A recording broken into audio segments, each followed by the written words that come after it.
आम्ही ॲडव्होकेट शीतल चव्हाण फाउंडेशनचे सर्व पदाधिकारी आम्ही सर्वांनी मिळून उमरगा पोलीस स्टेशन येथे एक निवेदन आम्ही दिलेले आहे।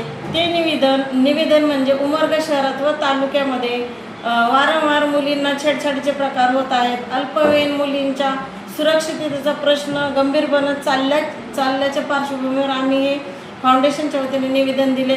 यात आम्ही असे नमूद केले आहे की तालुक्यात वाढलेली विद्यार्थिनींची छेडछाड, पाठलाग करणे, प्रेमाच्या जाळ्यात अडकून त्यांना पळवून नेण्याच्या घटना ह्या दिवसेंदिवस वाढत चाललेल्या आहेत व अशा प्रकाराविरोधात तातडीने उपाययोजना राबवण्याची मागणी आम्ही या निवेदनाद्वारे केलेली आहे। तसेच शाळा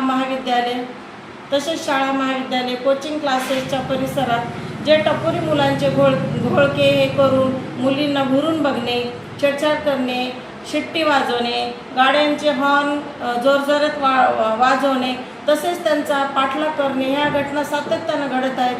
त्यामुळे विद्यार्थिनींमध्ये व त्यांच्या पालकांमध्ये भीतीचे वातावरण हे पसरलेले आहे।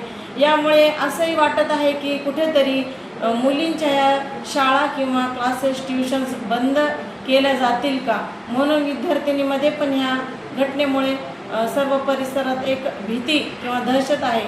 तर लवकरात लवकर या सर्व प्रकाराला आळा घालून, छडा लावून आणि तसेच त्रिकोळी येथे एक मुलगी, अल्पवयीन मुलगी, त्रिकोळी उमरगा तालुका येथील एक अल्पवयीन मुलगी 1.5 महिन्यापासून बेपत्ता झालेली आहे। तिचा अद्याप शोध लागलेला नाही। ते कुठे आहे, सुखरूप आहे का नाही याचाही काही शोध लागलेला नाही। ही सुद्धा बाब आम्ही पोलीस स्टेशनला दिलेल्या निवेदनामध्ये नमूद केलेली आहे। तरी त्वरित तिचा शोध घेऊन ती सुखरूप आहे का नाही याची माहिती सर्वांना कळविण्यात यावी व देण्यात यावी अशी मागणी आम्ही निवेदनाद्वारे केलेली आहे। तसेच जिथे गर्दीचं ठिकाण आहे आणि जिथे ये जा रहदारी आहे, शाळा, कॉलेजेस, सर्व ट्युशन्स या ठिकाणी पोलिसांची गस्त वाढवून रोड रोमिओवर एक कारवाई करून त्यावर उपाययोजना ताबडतोब राबवल्या जाव्यात। आणखीन